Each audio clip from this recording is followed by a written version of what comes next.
Welcome. It's great to have you here for this guided meditation and Dharma talk. My name is Jonathan Foust, and I'm really grateful you've made the time to be here. Before we launch into the meditation and our talk on how to listen within or how to listen inward, some acknowledgments. First of all, to our producers, to Glenn Harrison and Leo Gimo, who put all this together and make it all possible. Thank you so much.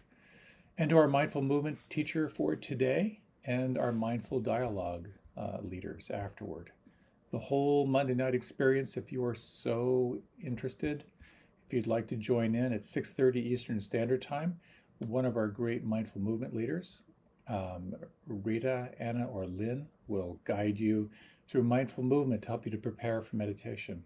7:30 is the meditation, 8 p.m. is the talk. I always try to end exactly at 8:45. And afterward, you can join Mindful Dialogue with Ray Manioki and Tara Cassidy. An opportunity just to share about practice, share about the talk, just a nice way to connect. So all those links are on my website and also on my Facebook page.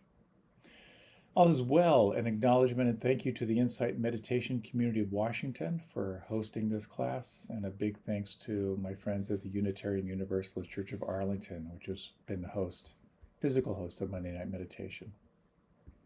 I have a mailing list. You can get a summary of talks, kind of a compendium of talks, resources for your practice, my best photographs from the month. That's available on my website. And finally, thank you so much for your support. This is all offered freely. There's no direct compensation for me here other than generosity. So I thank you for your support. The greatest thing is to practice. And if you can find a way to help make this happen, I appreciate it. I really do. All right. So much for that.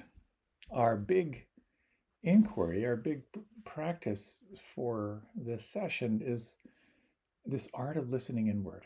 How do we turn attention inward? Explore a lot through the practice of inquiry and questions. So we'll kind of move along those lines. As you're ready, you can close your eyes and you might ask yourself, first of all, can you set the conditions, the optimal conditions for yourself? Now, one of these is to make sure your environment is safe. Phones turned off, pets are taken care of. And the second is to begin to notice your posture. Is your physical posture helping to create the most optimal condition for relaxation and also for paying attention? You might find sitting up a little straighter might give you a little extra energy. You might find if you are a little hypervigilant, maybe relaxing a little more might be helpful.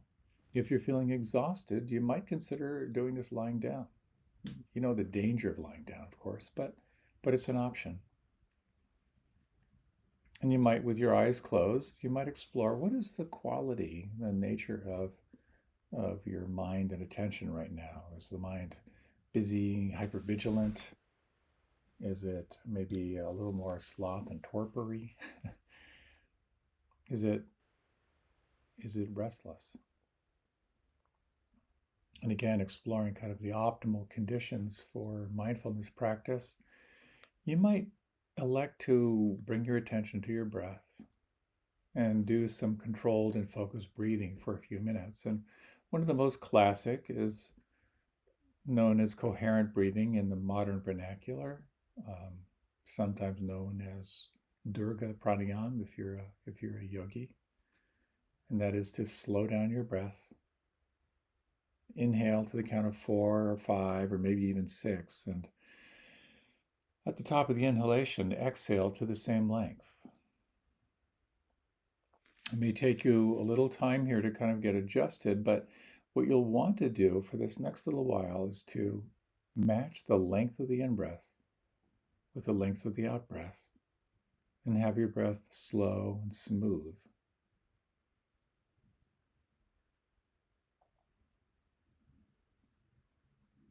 Bring all of your attention to matching the length of the in-breath with the length of the out-breath and just tracking anything that might shift or change on the inside.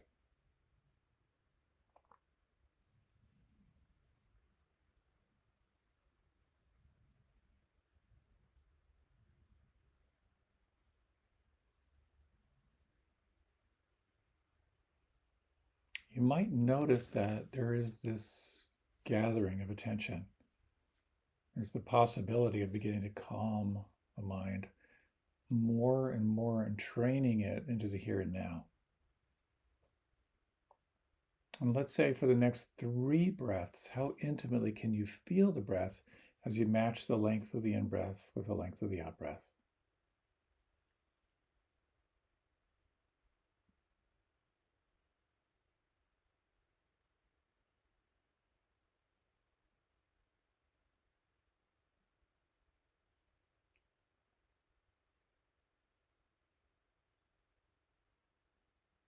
And you now might, if you like, release all control of the breath. Let the breath be effortless and free-flowing.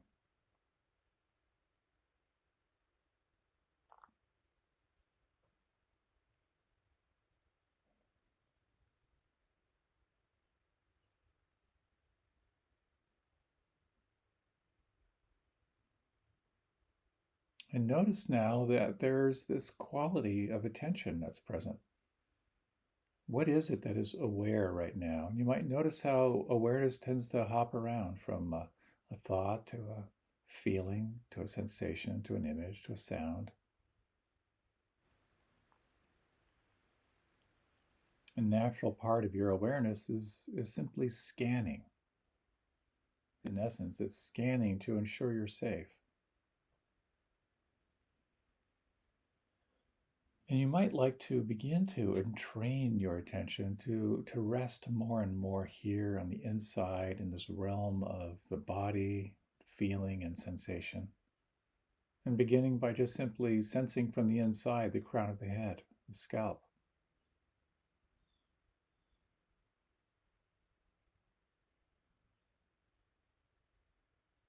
And feel the forehead smooth.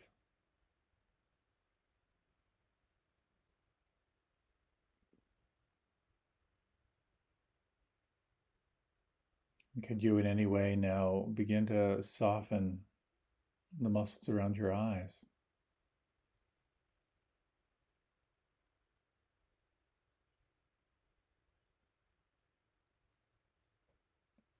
And you might notice, is it possible to simultaneously soften the muscles around the eyes as you also soften the muscles along the back of the skull? Relaxing now down into the occipital ridge in the base of the skull.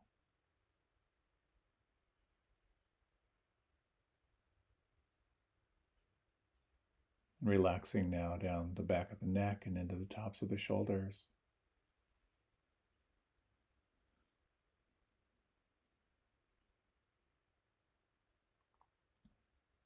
Can you sense from the inside now the muscles of your face?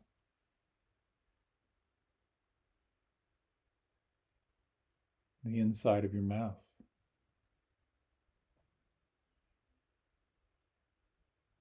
And could you now soften the jaw? Feel the lips, relax the tongue.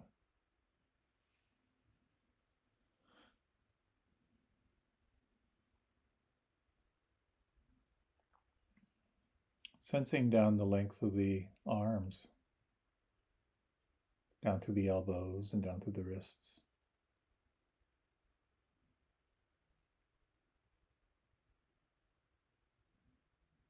And for me, one of the most dynamic ways to enter into the sense of feeling and presence awake to the senses is to soften the palms.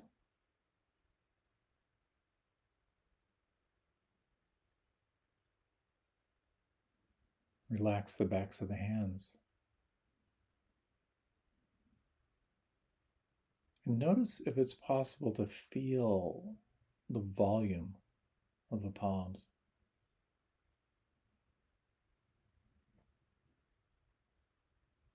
feeling the space inside the thumbs,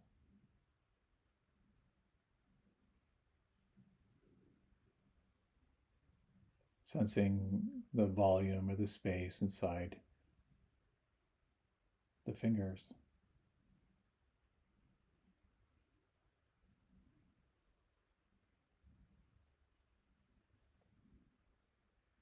And if you rest your attention here, softly, deeply sensing the volume of the palms and fingers and thumbs, let your attention simply rest on any perception of aliveness, pulse, tingling, vibration, subtle energy, radiance.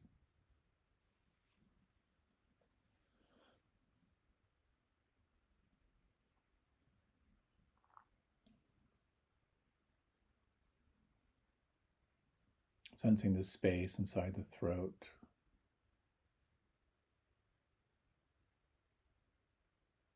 the space inside the lungs,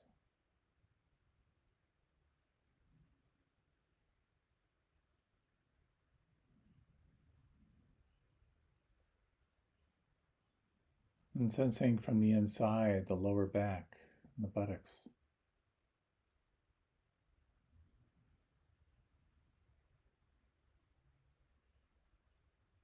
And the hip joints and the bowl, the floor, the pelvis.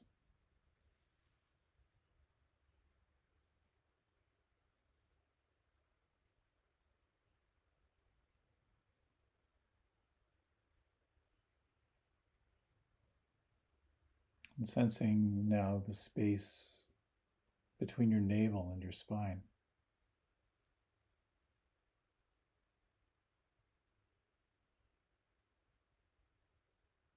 And you might, as with the hands, let your attention rest here, kind of in the center of the belly, slightly below the navel.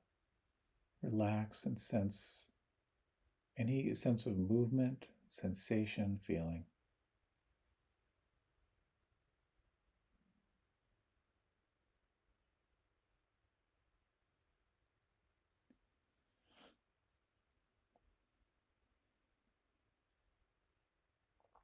And feeling now the volume, the weight, the length of the legs, sensing from the inside.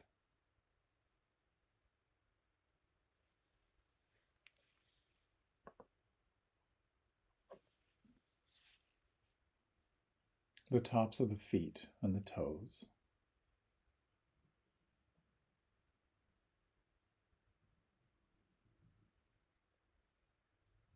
And the soles of the feet and the heels.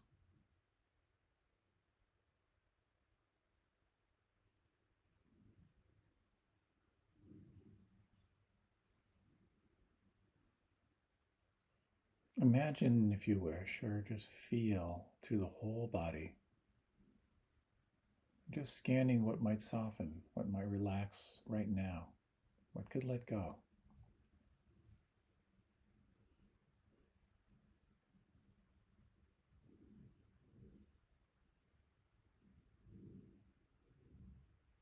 And let your attention rest somewhere in this field of aliveness. You might elect to let your attention rest in the palms of the belly or with your breath, maybe with sounds.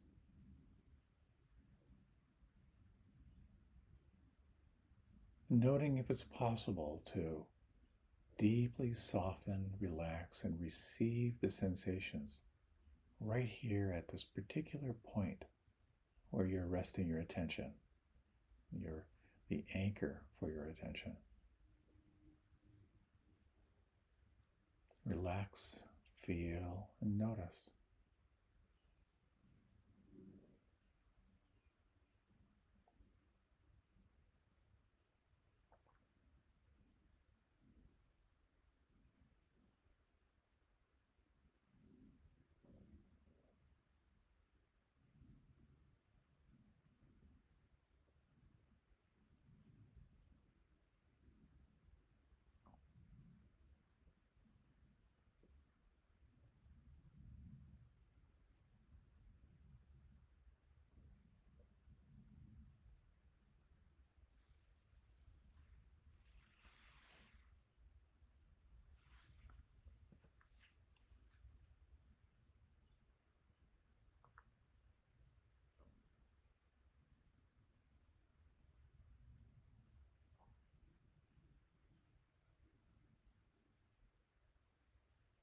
Notice when the mind naturally comes in with commentary, planning, review.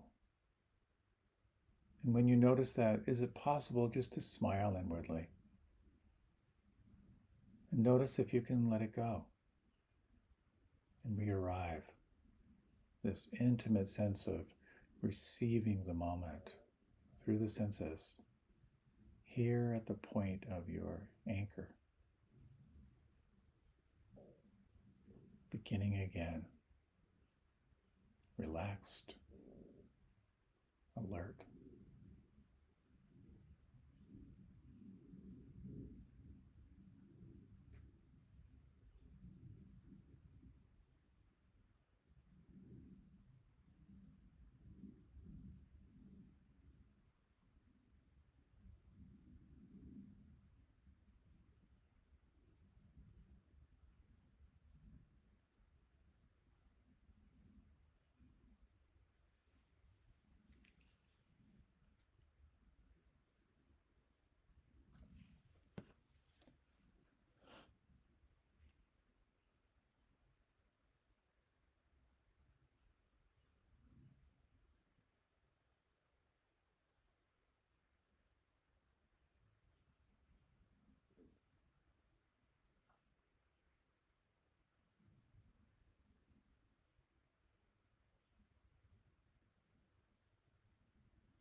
You might notice an interesting polarity. That attention is either identified with the cognitive, planning, thinking, calculating, judging, comparing, or it's in this realm of present moment being.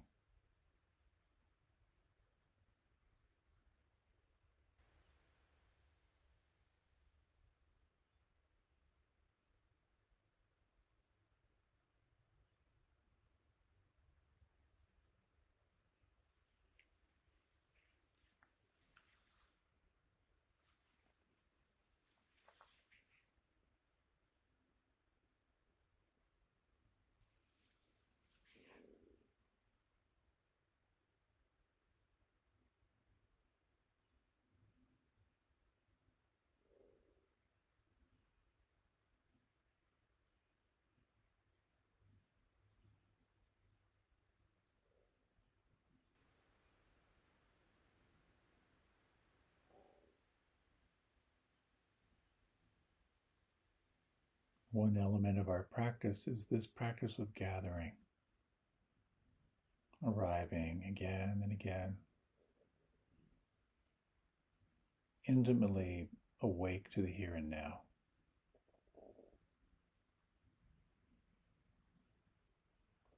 Another element is cultivating this noting faculty,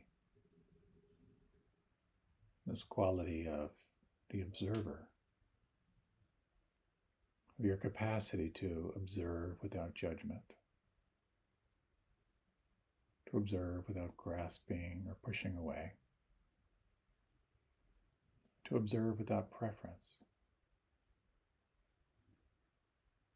And you might find it helpful, perhaps not, but you may find that as you cultivate more and more this sense of here and now awareness, you might sense what it's like to take this seat of the witness, the observer. And you might, from time to time, widen your awareness beyond your anchor, opening to the field of change. Noticing the flow or the stream of phenomena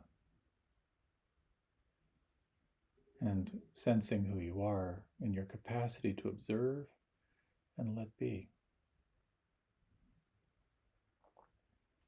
When the mind is lost, you begin again, you re-arrive, you relax, you again feel your anchor, relax, stable, focused attention. And then as it feels right for you, again, you might broaden, widen, open to noticing that which is changing and your capacity to allow it to change.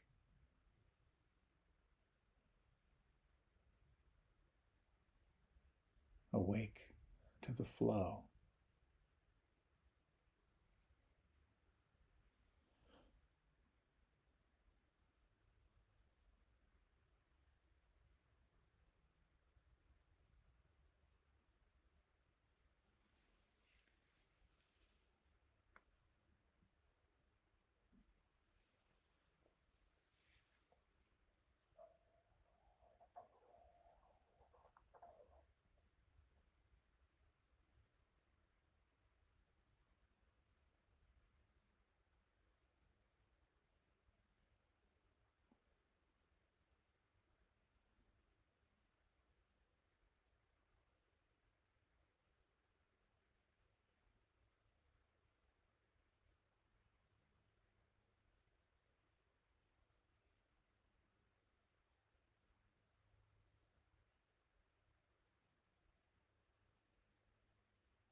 You might notice if it's helpful to refresh your practice.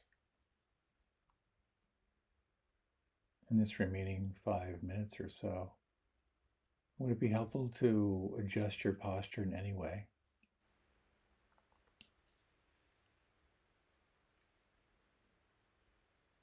Could you again feel from the inside the muscles of your face, the inside of your mouth?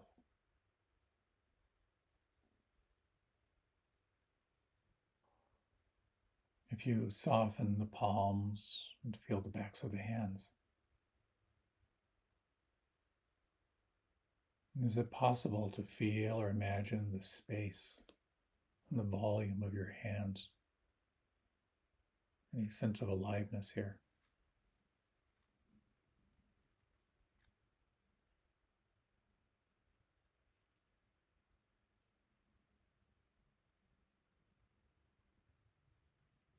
As you sense in the core of the belly, again, sensing, softening, feeling. What do you notice? What do you feel?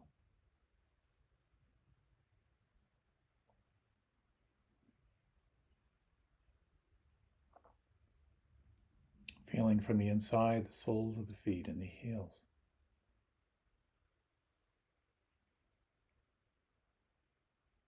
Deeply relaxed, and this sense of aliveness inside, tingling, pulse, sensation, pleasant, unpleasant, all at play. And you might rest your attention again on your anchor for a few rounds of breath and just sense as you breathe how intimately you can arrive and feel.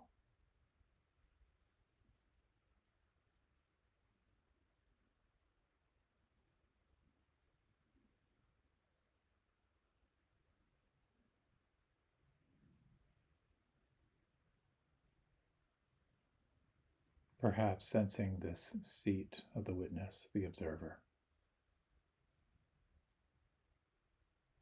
Non-judging, non-preferential, awake without being for or against anything. And you might, if you like, widen, broaden your awareness. awake to everything and anything that changes. Deeply relaxed, highly alert. Awake and allowing.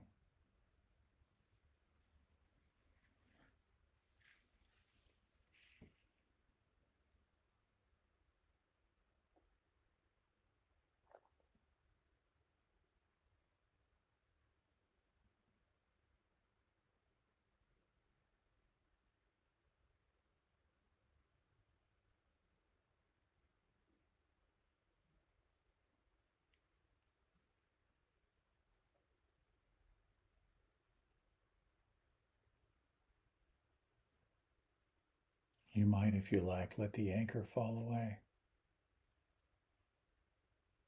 And allow any sense of doing to melt away. And allowing yourself to explore what it means to be, to rest in presence. Deep allowing. What could soften or relax right now? What could let go?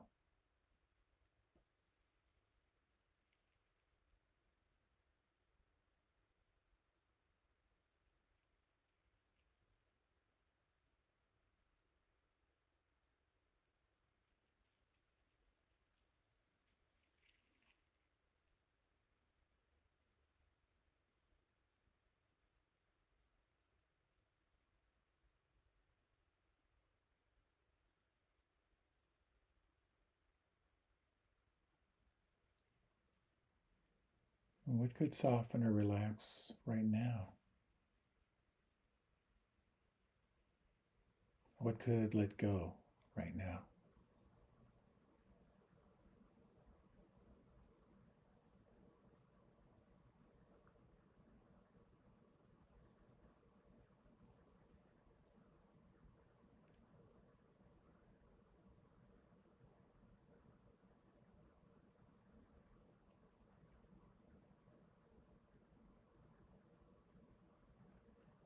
You might again let your attention move to your breath, and if you were to lengthen and deepen the breath, matching the length of the in-breath with the length of the out-breath,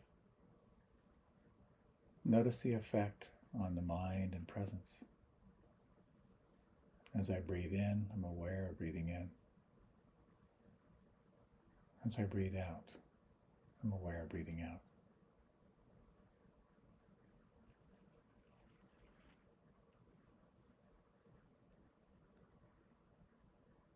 As we begin to move toward the end of this meditation, you might reflect on the offering of merit.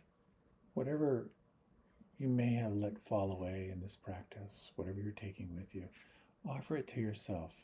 Imagine your path filled with an ease of well-being. Whatever fruit you may have generated in this practice, offer it freely to those in your inner circle,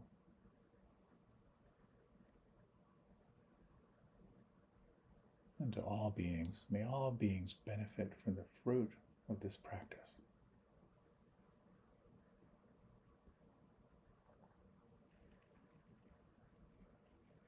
And as you're ready, you might begin to gently let your body move and stretch in any way that feels good.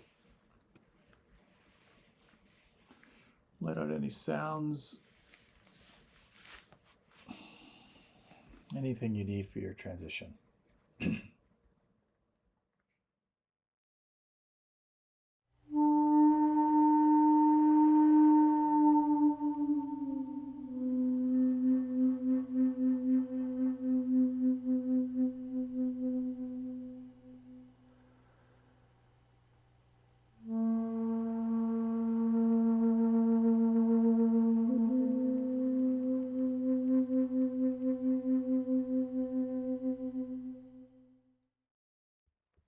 And welcome.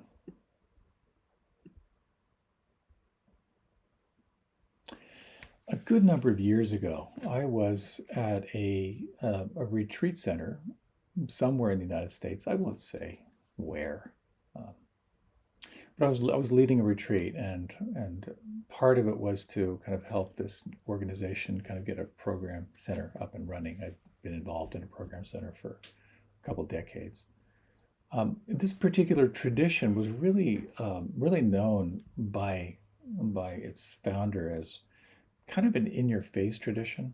You know, they say that some teachers are like compassion teachers, and some people are truth teachers. You know, the compassion teachers are just when you're loved, your heart expands, and when your heart expands, your mind expands, and then you can begin to open outside the linear, rational mind and come into true nature and understanding.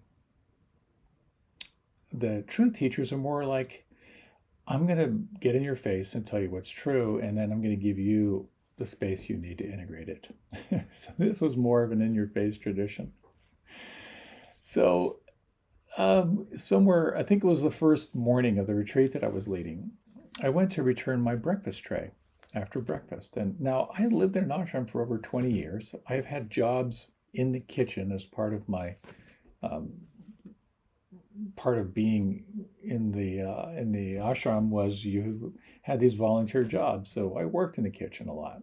And being in a tradition that was very much around making people feel safe, you know, everything was very, very clear. So as I'm bringing my tray in, I'm noticing that there are no labels on the soapy bins of water. And the person in front of me didn't have any utensils. So I'm standing there and I'm trying to discern underneath the soap suds what goes where. And the fellow who was kind of behind there working in the kitchen as a volunteer was kind of an old grizzled veteran of this tradition. You could tell, like a hardcore flea-bitten yogi. And I looked at him, I said, "Did the forks go here?" And and he looked at me, dead eyes. He looked at me and he said, "Pay attention." My response was, what a frickin' jerk. And then when I got over my first reaction, we're all entitled to our first reaction. I realized, you know, he's right. You know, there was no sign where the fork was supposed to go, but maybe if I had paid attention, it wouldn't have been an issue. But paying attention is the takeaway. To notice what's happening as it's happening. Notice your relationship to what's happening. Notice what you're seeing, notice what you're feeling, notice what you're hearing, notice what you're thinking. Notice who it is, pay attention to who it is that's aware. And this is the essence of practice, and it's the essence of inquiry. It's so simple and so not easy. So I'd like to talk a little more about this art and science of listening inward. It's so nuanced. But what I would like to talk about is in 4 parts. The first part is going to be essentials. Like, what are the essential qualities that go into getting more and more clear on reality and your relationship to reality? The second is the power of questions. How do you use questions to sort of kind of leverage and open more into a deeper investigation? Third, I'd like to talk about a model for inquiry, and then some time for practice as well. I'm always reminded of a story that Pema Chodron tells when she went to learn meditation. I'm not sure I'm telling the story right, but, you know.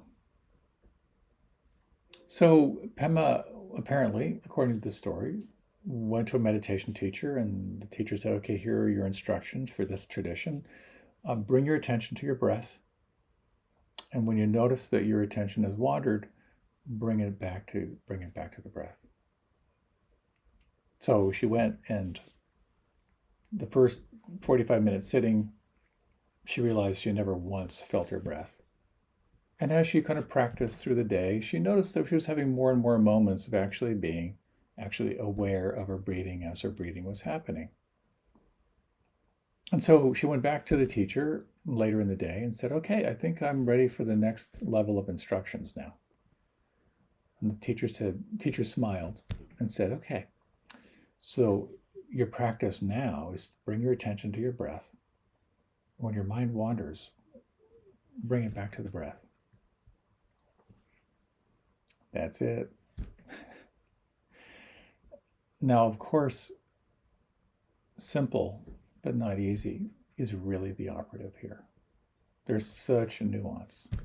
It reminds me of the story of this old monk at the end of his life. He was apologizing to his students, I said, I'm so sorry I never got beyond the Four Noble Truths. But it just seemed like I needed all this time to explain them. And I love that teaching because truth is something that we can grasp intuitively. And yet the nuances run very, very deep. So let's say with the Four Noble Truths, when you say that suffering, dissatisfaction, unsteadiness happens in life. And if you look closely, you'll see that the source of that unhappiness or unsteadiness or stress has to do with holding on, attachment, and clinging. And the third, that you can let go of that clinging. And the fourth, that there are practices and technologies and understandings that can help you to let go more and more in your life. Now that can be grasped by a first grader. And yet we can spend the rest of our lives exploring the nuance of what that really means. So the instructions are simple. Keep your attention in the senses, but not easy. You can spend the rest of your life developing your skills. And when it comes to inquiry, when it comes to exploring the intuitive realms, when it comes to investigation, it's very, very easy to slip away from the fundamentals. And by that I mean to move into your mind, comparing, judging, trying to figure things out, trying to get that sense of understanding. And as Werner Erhard famously said, understanding is the booby prize. Yes, it's helpful to have these insights, but quite often then we simply stay locked into this finite nature of the mind. So when we practice meditation, it's so important to remember that there's this fundamental sense of here and now. And I'd like to offer a short little reflection. It's something I had mentioned earlier, but we're going to pick up on it later today if I can get into it. I mean, if I have time. So if you like, you can close your eyes. And if you would, take 3 slow, deep breaths.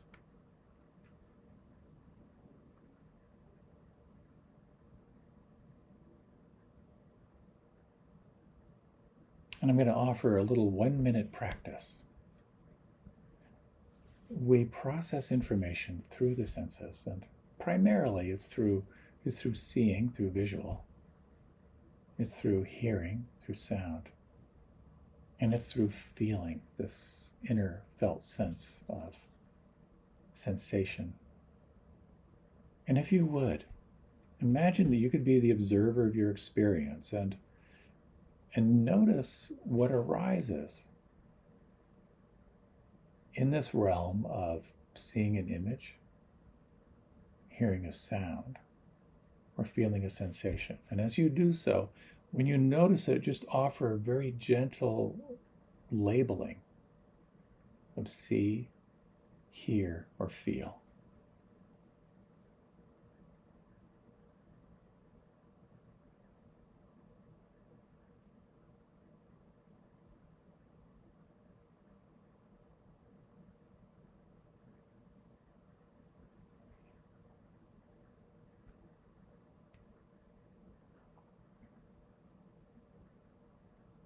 And now just release the practice and just take note of how you feel. Can you just get a sense of the imprint just from that short little practice of noting, seeing, hearing, and feeling? And if you like, you can open your eyes or remain with them closed. It's something I find so helpful is to remember this is the ground of practice. It's alive, awake in the senses. As the Buddha allegedly said, everything you want to know about the arising of the cosmos, the falling away of the cosmos, everything you want to know about reality is found here, found inside, within this body. So coming back to here is the ground, super helpful. In the past, I've talked about how one of the most important things in practice and with inquiry and with listening inward is sincerity, a deep desire to know, to be fully present. We talked as well about these two wings of mindfulness, the wing of recognizing or wisdom, and the wing of what we call loving presence, of how you hold it. We also talked about the optimal conditions, these 7 factors of awakening, that if you're really moving into investigation, like really looking deeper at your experience, that you have to have access to mindfulness. That is to say, that quality of non-judging, non-preferential awareness. You have to be willing to look closer and deeper. You've got to have some firepower because it takes effort and diligence to stay present. It's helpful to have access to sort of the joy of discovery, to be able to relax, but also at the same time to be one-pointed, and to cultivate a sense of steadiness and allowing in your experience. And they're fascinating elements, and they're all so critical. If you're filled with preferences, nothing's going to happen. If you're not willing to look closer, not going to happen. If you don't have the energy, not going to happen. If there's no sense of like wanting to learn and the joy of discovery, not going to happen. If you're hypervigilant, not going to happen. If your concentration is off and you're just simply scattered, not going to happen. And if you're feeling really tightly bound about what you want to discover as opposed to what's real, forget it. So I kind of think of like moving deeper and moving into inquiry and investigation. It's kind of like in sleep. You know, I've explored a lot about sleep, and there's so much about sleep is getting to the 4th stage of sleep. When you're in the 4th stage of sleep, the body goes through this amazing process where your brain actually shrinks and the cerebral spinal fluid is free to flow and kind of flush out the beta amyloids and the plaque and the tau proteins in the brain. That's an incredible state to get to, but you can't bypass the other 3 stages to get to the 4th stage. You have to go through each of these stages of light sleep, REM sleep, before you get to deep. It's the same with meditation and inquiry. If your mind is scattered and hypervigilant, if you don't have much spaciousness, not a lot's going to happen. So it's kind of this wax on, wax off thing. You have to have access to the present moment. You have to have access to the observer, non-preferential awareness, and this quality of curiosity, so important. And so we're all drawn to meditate for different reasons. For some people, it's about releasing stress. For some people, it's about being able to be less reactive in life. For some people, it's about cultivating creativity. For some, it's realizing these are tools for really unwinding challenges. And for others, it's about seeing more deeply into the nature of reality. And so this brings up a really interesting question, which is, what are the questions?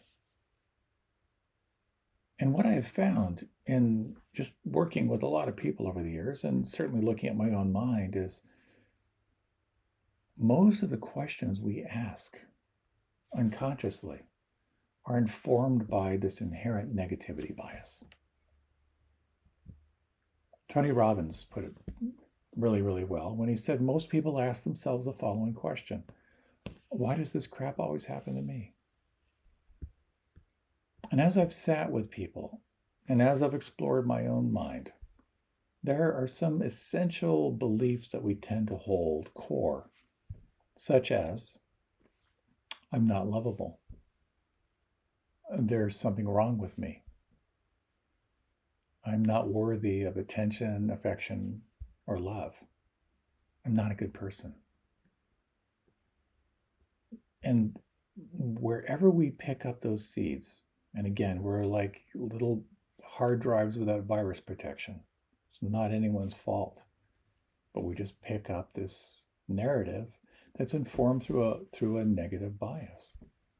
And so the questions that come out of this are, what's wrong with me? Why am I alone and feel so disconnected? Why don't I fit in?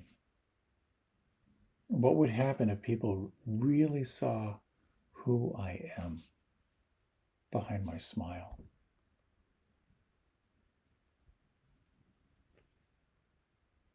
Questions have the possibility of moving you away from the negativity bias to some really interesting new states. But right now, a Zen pop quiz, if you can close your eyes. And notice where the following questions invite your attention to move. As you close your eyes, as you bring your awareness inside, what could relax inside right now?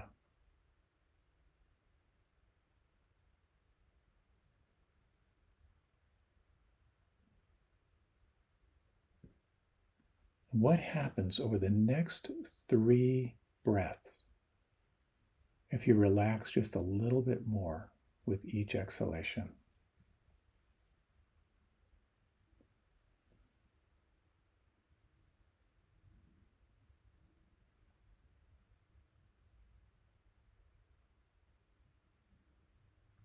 Can you imagine what it means to take the seat of the witness right now?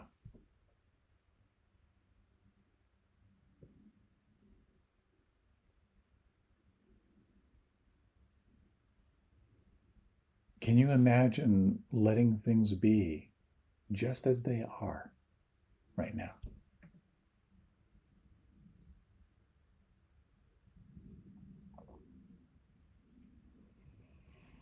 Just take note of the imprint that arises from these questions.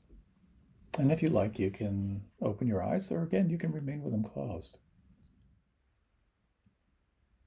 When we ask a question, the mind can't not go there. Now, it might only be for a millisecond, but that is absolutely critical in the power of questions. Chances are, when I asked you what could relax right now, your awareness moved in and you began a little bit of a scan. When I asked you what would happen if you could count back on the exhalation, relaxing a little bit more over the next 3 breaths, chances are you might have followed that a little bit. And again, imagining the witness just for a moment. That's the power of questions, and why when we're informed through a negativity bias, the questions are, why am I so unlucky? What did I do wrong? How long will I be stuck in this situation? The quality of a question for inquiry is one that moves you to an experience. It opens you to creative possibilities. It opens you to a shift or some kind of a reframing. And the concept of reframing is really, really helpful. It's the difference between, why am I so stuck? And reframing the question, what's the deepest lesson here for me? What can I learn about this? Instead of feeling kind of the victim and asking yourself, why can't I get what I want? You can reframe that by asking the question, how could I resolve this situation with a win-win?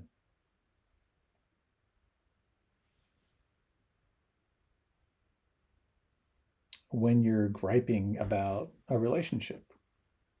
You can reframe that by asking, how can I be more awake in this relationship? Or, what is the unmet need that we both have in this relationship? So I hope you get a sense of that, how when you consciously craft a question, an inquiry that opens you to an experience and to new possibilities or some kind of a shift or reframing, things get really juicy. And you can ask those questions. You can ask questions that will help guide you inward. What could soften right now? You can look to questions that will help you with problem solving. What's great about this problem? You can explore questions that can take you into really deep contemplation. What is it that's aware right now? And you can explore questions that can point your attention toward your true nature. What am I? Now, there's so much about this stuff. I really get off on this stuff. There's something very powerful around this shift between problem solving and opening into intuition. And a really good analogy is kind of left brain, right brain. The problem solving, comparing, judging, figuring things out. And flow is not comparing, not judging, not figuring things out. And if you pay attention, you'll notice that questions form your experience. This morning, okay, what do I want to have for breakfast? Should I have a second cup of coffee? Sitting down at your day, what should I focus on first? Or like, how can I avoid dealing with that email until tomorrow? Why can't I get myself to work out when I know it's good for me today? All these questions are happening all the time. They're part of the narrative. They're part of the conversation that you're having with yourself, kind of holding your life together. So how does the process of inquiry work? It's simple, and again, it's not necessarily easy. I love this line. This is from Sri Nisargadatta. And this again, I just want to really, really emphasize this simple but not easy part, because this kind of defines it. Sri Nisargadatta is this incredible non-dual teacher. I try to read his stuff pretty often, and I'll read a paragraph and it's kind of beyond my brain, so I just close the book, and then later things kind of like tend to pop for me a little bit. But he said, when I met my guru, he told me, you are not what you take yourself to be. Find out what you are. Watch the sense I am, and find your real self. My guru taught me what I am. I pondered only on that. I trusted him, and I did as he told me. All my spare time I would spend looking at myself in silence. And what a difference it made, and how soon. It only took me 3 years to realize my true nature.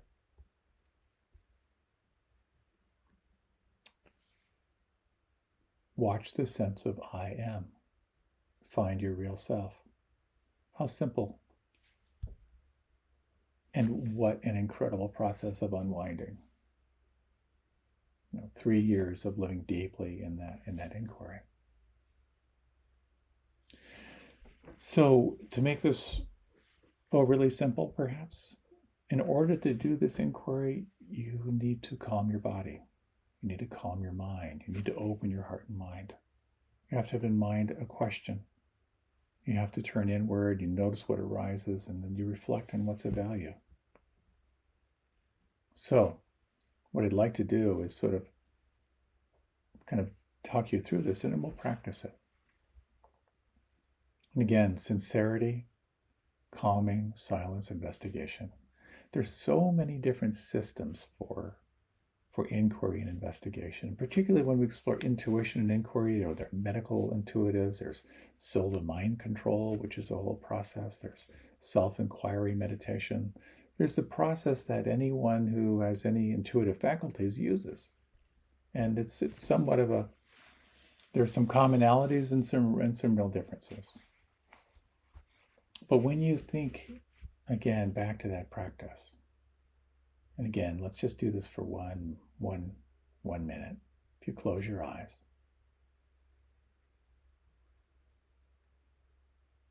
And notice inwardly what arises, and notice, if you can, the visuals, sounds, and feeling. And if you would, just sort of label what you notice as see, hear, and feel.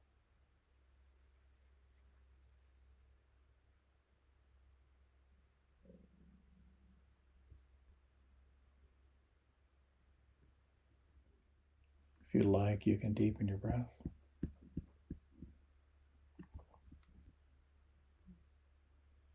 So I'm gonna kind of talk through a little bit of these steps. Now, it's really important when you're wanting to see more clearly into the nature of reality, whether it be solving a problem or exploring true nature, or simply using inquiry to become more absorbed. I love this line from Einstein, which you probably know, where he said that no problem was solved in the same consciousness that created it. So in order to have any kind of shift, any kind of state change, we have to shift our consciousness. And that's in many ways what the practice is all about. It's moving from focus on the linear, rational, comparing mind into this sort of open, intuitive flow state. And so it's helpful to consciously let go of any attachment to the outcome. It's helpful to have a question in mind.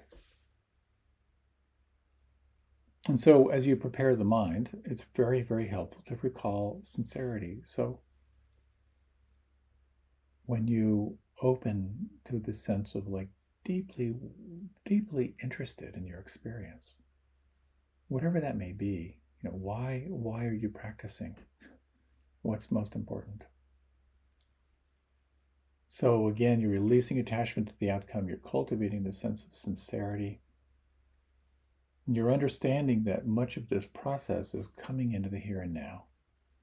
And at the same time, cultivating the sense of the observer or the witness, non-preferential awareness. So with that in mind, then we need to tend to the body. So scanning for tension, movement, breath, whatever it takes to begin to calm the body. And then coming into the practices that help you to calm and arrive and gather.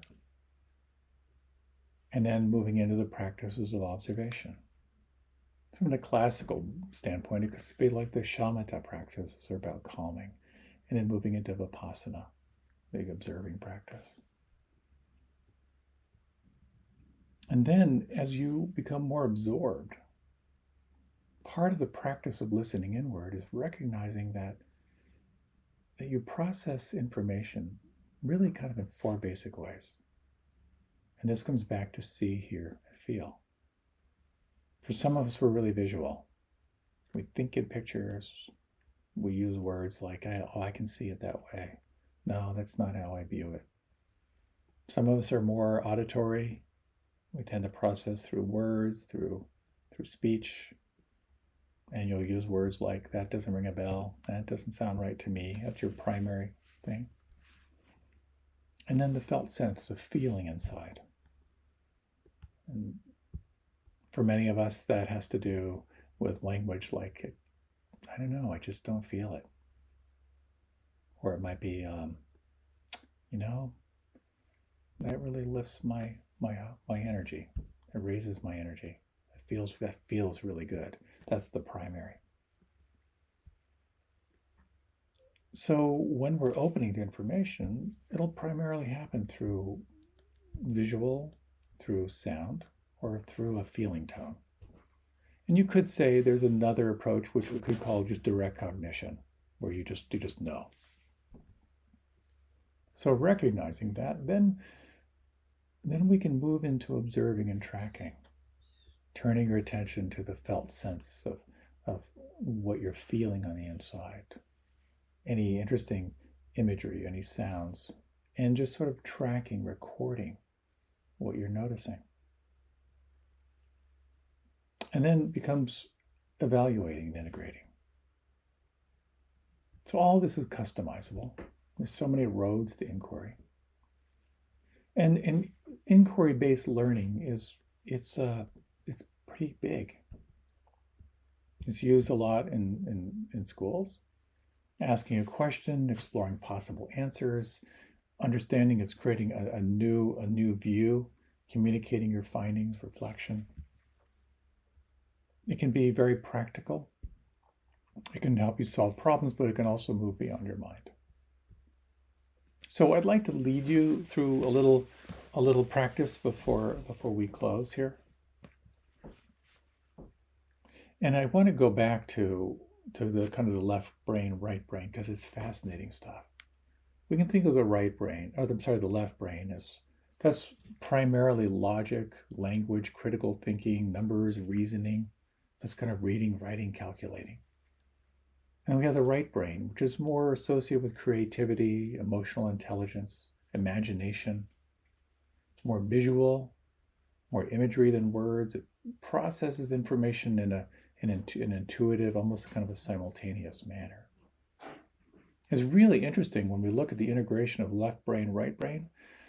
Apparently, according to the internet, there's a 2013 study that noticed that Einstein had this incredibly well-connected, balanced left brain, right brain that allowed him to kind of access creativity and visioning along with logic. And I may be mistaken, but I think one of his most powerful practices was imagining he was riding a photon through the universe. And that, combined with logic, allowed him to qualify his experience. So more on left brain, right brain. We're going to have a really cool interview with Dr. John Britton, who knows a lot about this from the inside out. But in many ways, when you're practicing, you're kind of suppressing the linear judging mind, and then you're opening to more of the intuitive mind. So, if you would, let's move into a little practice. Now, the timing may not be right here for you. This may not resonate. But I'm going to offer you the question to explore. What is most important in your life right now? That'll be the question. So tuck that to the side. And if you like, you can close your eyes. And now, again, just going to review a little bit of what we've covered. This is about releasing attachment to the outcome. And just planting the seed of this question. What is most important in your life right now? And take a moment here to kind of tap into a sense of sincerity, of what it would feel like to be more aware of what's most important in your life.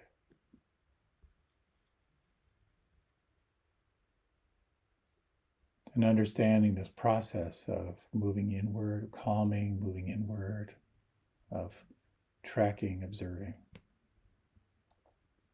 And so if you would, take a few moments.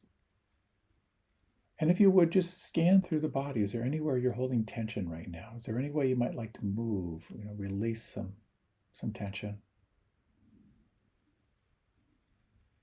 And you might take 3 slow breaths.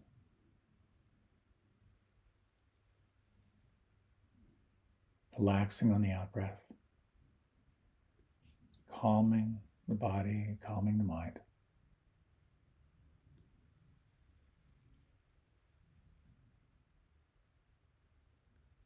And noticing now, the more you feel on the inside, the more you invoke this inward movement of awareness. With the eyes closed, shifting from the outside world to the inner world.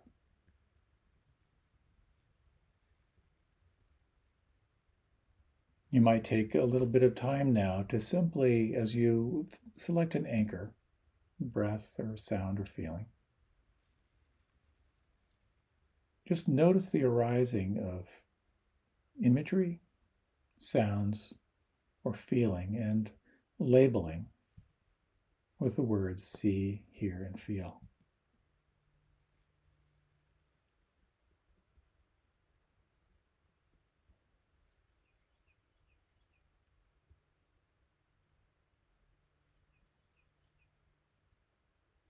And can you sense this seat of the observer, the witness?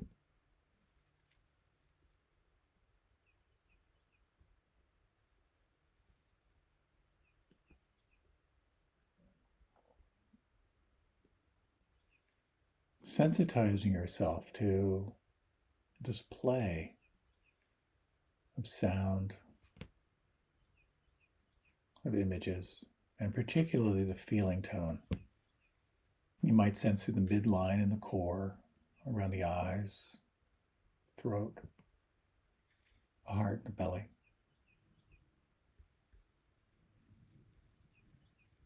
And from this place of the observer, introducing the question. And then we're going to take just a few minutes for you to kind of just be present when the question fades, or when you're noticing you're moving into rational thinking. Come back to this place of inner sincerity and allowing any information to flow through sound, sight, or feeling. What is the most important thing in your life right now?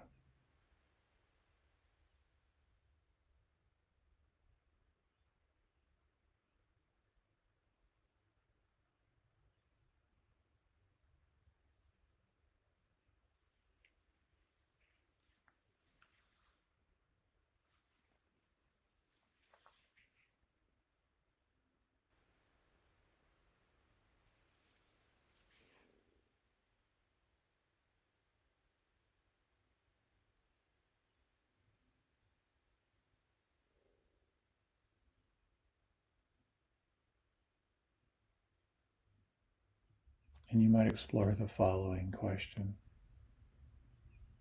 If you were to incline your mind toward moving toward the most important thing, what would that be like? What would that feel like? What would you need to pursue that?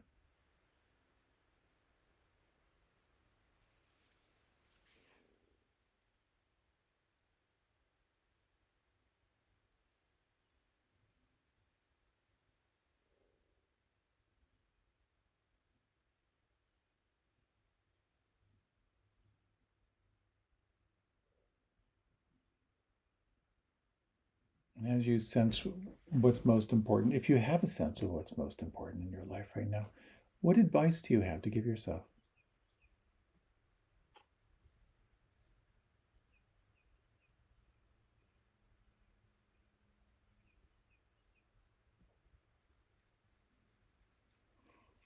And now you might just let the question drop away. Just relax.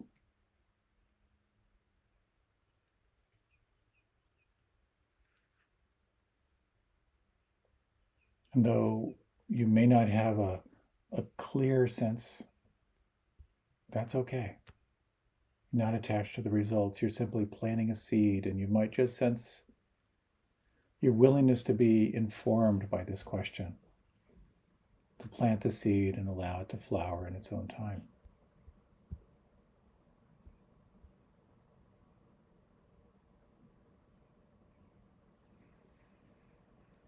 If you like, you can deepen the breath, or if you like, you can let your eyes open or stay with them closed.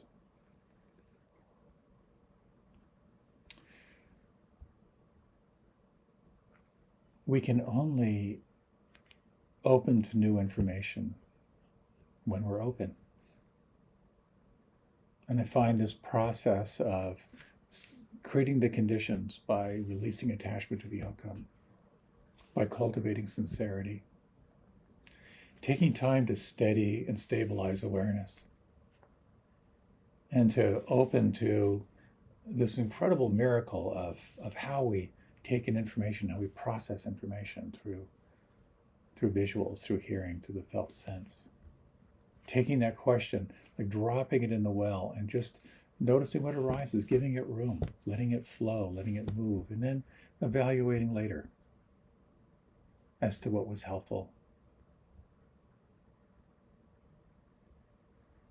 If you're interested in exploring more about inquiry, a couple things just in the remaining minutes we have. One is kind of the primacy of meditation.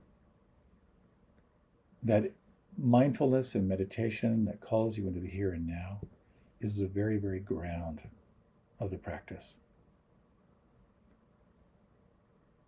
And the more you can rest attention in the here and now, the more you can develop your capacity to open into preferenceless awareness, the more you'll find access here.